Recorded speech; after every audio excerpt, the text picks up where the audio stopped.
हा 1996 ला हा कायदा तयार झालेला आहे, परंतु तो लागू हा 2014 ला झालाय. म्हणजे आतापर्यंत 10-12 वर्षाचाच फक्त काळ गेलेला आहे. अजून सुद्धा पूर्ण 17 जे संवर्ग आहेत त्याच्या बरेचसे काही जवळपास 12-15 एवढे संवर्ग अजून भरायचे सुद्धा बाकी आहेत. ते पद मंजुरी सुद्धा आहेत, पण ते अजून त्याची अंमलबजावणी झालेली नाहीये.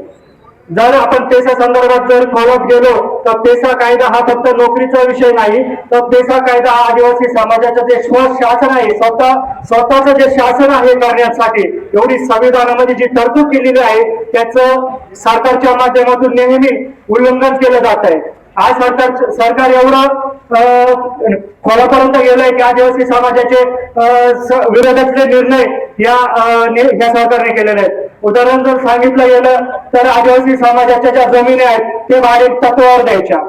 उदाहरण जर सांगितलं दुसरं तर वर्ग 2च्या जमिनी ह्या वर्ग 1च्या करायच्या, पण याच्या पाठीमध्ये एक मोठं षडयंत्र आहे की वर्ग 2च्या जमिनी बऱ्याचशा गैरव्यवहार झालेले आहेत. आता हे जे बाहेरच्या लोकांनी जे जमिनी घेतलेल्या वर्ग 2च्या दुसऱ्यांच्या नावावर ते आपल्या स्वतःच्या नावावर कसे करता येतील त्यासाठी हा सरकारचा आणि एक वेगळी व्यावसायिक लॉबी आहे त्यांचा तो प्रयत्न आहे.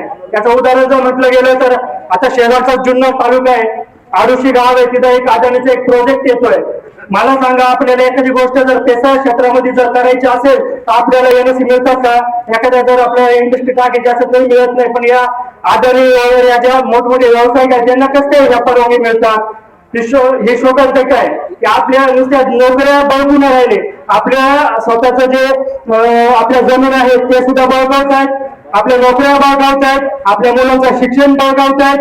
आज शिक्षणाची जर व्यवस्था आपण आता कोणीतरी सांगितलं आज कसला तरी दौरा आहे, आजच्या जर बघितलं गेलं तर पेशा क्षेत्रामध्ये ज्या आश्रमशाळा आहेत त्यांची जर परिस्थिती जाऊन बघा, एवढी भयानक परिस्थिती या पेशा क्षेत्रात आहे. म्हणून हे स्वशासन जे आपल्याला संविधानाने जी तरतूद केलेली आहे त्याला आपल्याला अजून मजबूत करायचंय. हा लढा हा आतापर्यंतचा लढा नाहीये, आपल्याला हा लढा अजून पुढे न्यायचा आहे.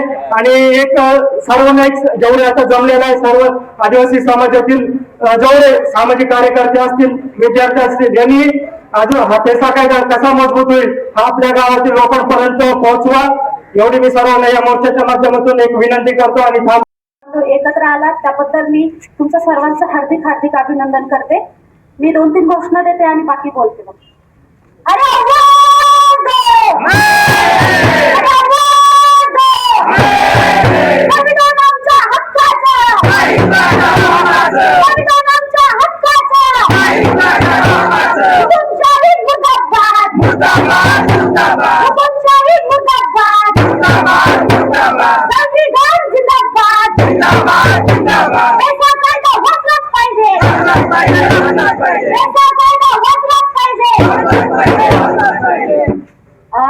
तुम्ही सर्व इथे आलात. खरं तर पेसा कायदा जल जंगल जमीन वाचली पाहिजे. त्याचबरोबर आत्ताच कालच गेल्या 4 ते 5 महिन्यापासून पेसा मोबिलायझर जे आहेत, ज्या आपल्या ग्राम पातळीवरती काम करतात, ग्रामसभेचं नियोजन आयोजन करतात, जंगल जमीन पाणी सगळेच प्रश्न घेऊन जातात, अशा ज्या तुमच्या गावामध्ये पेसा मोबिलायझर आहेत, गेल्या एप्रिल 2026 मध्ये त्यांचा एक शासन निर्णय केंद्र शासनाने काढला की राज्यामध्ये 13 जिल्ह्यात काम चालू आहे पेसा मोबिलायझरचं, तर त्याच्यामध्ये 2000 पेसा मोबिलायझर काढून टाकतात.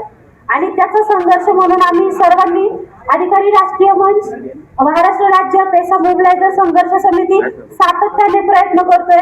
पुण्याला एक जोरदार आंदोलन झालं. त्याचबरोबर आत्ताच 1 जुलैला आझाद मैदानावरती भर पावसात छत्र्या घेऊन, अगदी तुम्ही कल्पनाही करू शकत नव्हते की त्या दिवशी दिवसभर पाऊस चालू होता आणि या पावसामध्ये आम्ही सर्वच्या सर्व तिथे छत्र्या घेऊन उभं होतो. खूप महिला भिजल्या, जेवणाची खावण्याची खूप आमची म्हणजे खूप बेकार कंडिशन होती, पण याही कंडिशन मध्ये आम्ही तिथे थांबलो. आणि जे आदिवासी विकास मंत्री अशोक उईके यांना भेटायला सुद्धा आम्हाला वेळ नव्हता की म्हणे नाही आम्ही भेटणारच नाही, पण आम्ही म्हटलो की आम्ही तुमच्या घरात घुसू, घराच्या बाहेर आंदोलन करू आणि आमचा हक्क आम्ही घेऊ. असं बोलल्यानंतर पोलिसांनी वगैरे आम्हाला आता जी घोषणा दिली आपण की हे अंदर की बात आहे, पोलीस हमारे साथ है. आणि खरंच त्याच पोलिसांनी त्याच आदिवासी विकास मंत्र्यांना सांगितलं की घरावरती मोर्चा येईल, आंदोलन होईल आणि बैठक सत्याग्रह तिथे होऊ शकतो. लगेच तातडीने त्यांनी निर्णय दिला की आम्ही तुमची शिष्टमंडळाची बैठक करायला तयार आहोत. तर ती बैठक झाली 15-16 जुलैला म्हणे शिष्टमंडळाबरोबर आम्ही तुमची चांगली बैठक घेऊ आणि निर्णय घेऊ. पण त्यांना वाटलं आंदोलन झालं संपलं, एकदा आंदोलन तुटलं की कुणी काही बोलणार नाही म्हणणार नाही असं त्यांना वाटत होतं. परंतु परत आम्ही यवतमाळ येथे जे अशोक उईकेंचं गाव आहे तिथे आम्ही धरणे आंदोलन करण्याचा इशारा तिथे दिला आणि गेल्या जिल्ह्यामध्ये 13 जिल्ह्यांमध्ये काम असून जवळजवळ 3000 पेक्षा मोबिलायझर आहेत. तर आम्ही आशा सेविका अंगणवाडी सेविका सर्वच त्यांना पाठबळ देऊन मोठ्या प्रमाणामध्ये ते आंदोलन करणार होतो. अशोक उईके यांनी शब्द दिला की तुम्ही आंदोलन स्थगित करा. ते आंदोलन स्थगित झाल्यानंतर कालच एक डॉक्टर अजित नवले, पॉलिट ब्युरो सदस्य मरियम ढवळे, अशोक ढवळे, आपले लालगावचे जे एक आमदार विनोद निकोले यांच्या बरोबर एक निर्णयात्मक चांगली बैठक झाली आणि 2000 पेसा मोबिलायझरचे जे पद रिक्त झाले होते ते काल त्यांनी भरण्यात आले आणि आता एकही पेसा मोबिलायझर घरी राहणार नाही असे त्यांनी आश्वासन दिले. आमची लढाई इथं थांबलेली नाहीये. आम्हाला मानधन 4000 रुपये आणि मानधनासाठी लढणार, आम्ही दिवाळी बोनससाठी लढणार आणि शिक्षणासाठी देखील लढणार.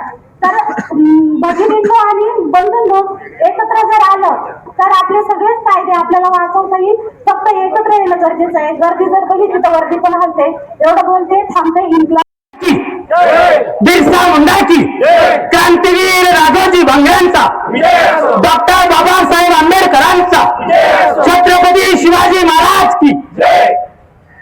सन्मान्य व्यासपीठ, काही विचारवंत, काही भाषिक, काही आणि रसिक श्रोते बसलेले आहेत. सगळ्यांना आदिवासी समाजाच्या वतीनं या ठिकाणी उभं राहण्याची जी मला शक्ती मिळाली, ज्याने या पेसाची निर्मिती केली आणि ज्याने माझ्या रक्तामध्ये एक एक बुंद ज्ञानाचा निर्माण केला, त्या पिचड साहेबांना सुद्धा विनम्र अभिवादन. कारण पेसाची निर्मिती झाली ना, ती पिचड साहेबांनी केलेल्या विसरून चालणार नाही. सत्ता कुणाची येईल, राज्य कुणाचं येईल, पण तुम्हा आम्हाला जल, जंगल, जमीन याच्यामध्ये अतिशय सुरक्षितपणे ठेवण्याचा, आज कोणी म्हणत असेल ना 36 तुमच्या शेतकऱ्याच्या वर्गावर 7 बारावर लिहिलेला आहे, तो त्या काळापासून आलेला आहे. आणि म्हणून तुमच्या जमिनी शील सलामत राहिल्या.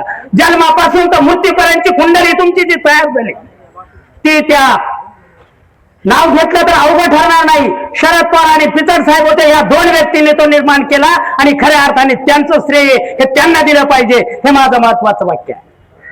महाराष्ट्रामध्ये 24 आमदार आहेत. अरे 24 आमदार निवडून दिले जातात संविधानानुसार.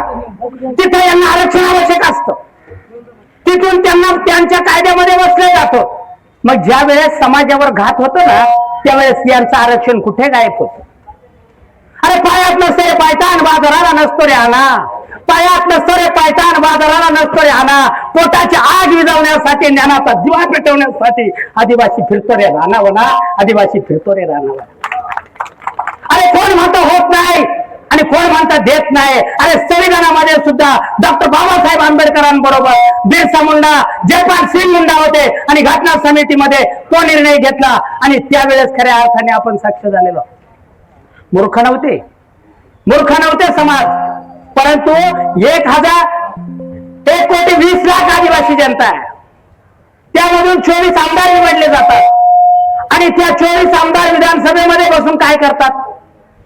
का तुमच्या आमच्यावर वेळ आली. अरे 17 संवर्गातील पद 17 भरली जात नाही मित्रांनो.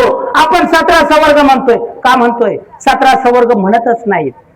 17 संवर्गामधले 7च पद भरलेत असं म्हटलं तर अवघड ठरत नाही. आता मगाशी ते ताईंनी सांगितलं मोबिलायझर, त्यांचं पाठीमागे जो जी आर आला ना, म्हणे कोणी कामच करत नाही. मागे एकदा असाच आम्ही शाळेचा मोर्चा काढला होता.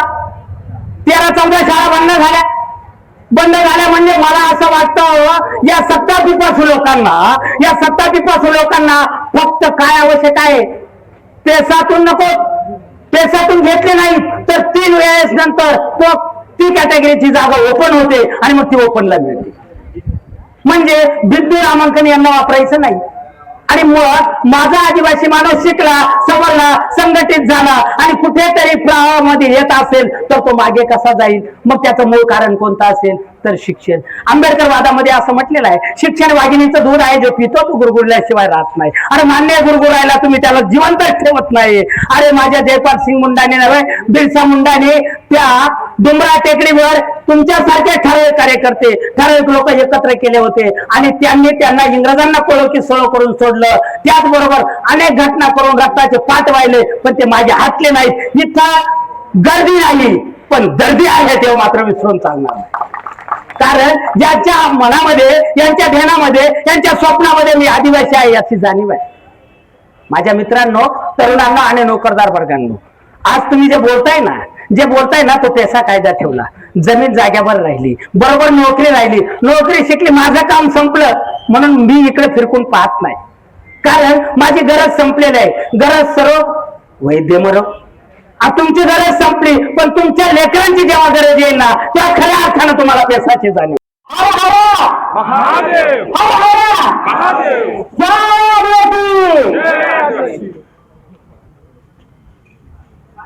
धरतीआबा बिरसा मुंडा यांना कोटी कोटी प्रणाम.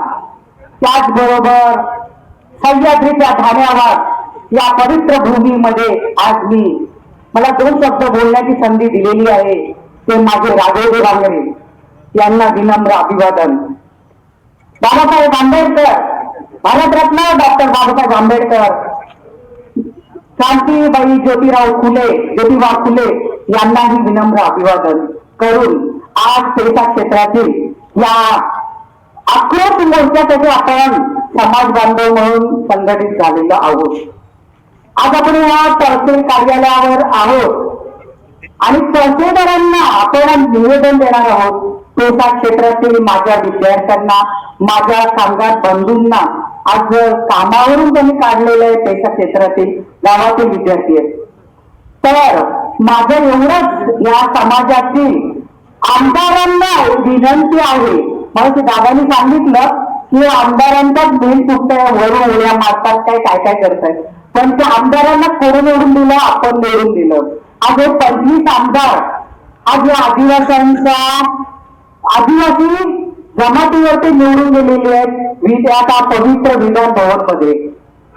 परंतु त्यांना आजही आमच्या मुलांचे प्रश्न सोडवता आले नाहीये. आज आमची मुलं आक्रोश मोर्चा घेऊन रस्त्यावर उतरलेली आहे.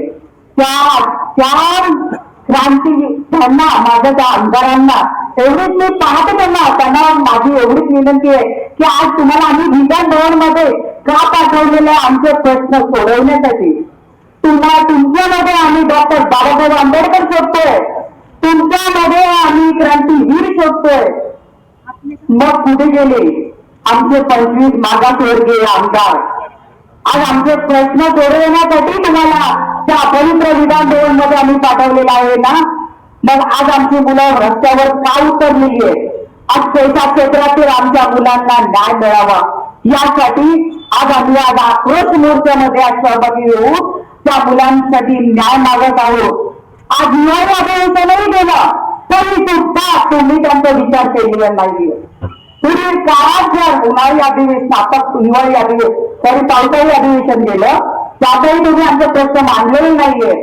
आता हिवाळी अधिवेशन आहे, पण आज मी सह्याद्री आदिवासी कोळी मागे जमातीची प्रतिनिधी म्हणून भारती हुंडी सांगते की पुढील काळामध्ये जर या मुलांचे प्रश्न नाही मार्गी लागले तर आम्ही आत्मदान करू ही मी ग्वाही आज इथे देते. आणि मी एकच सांगते,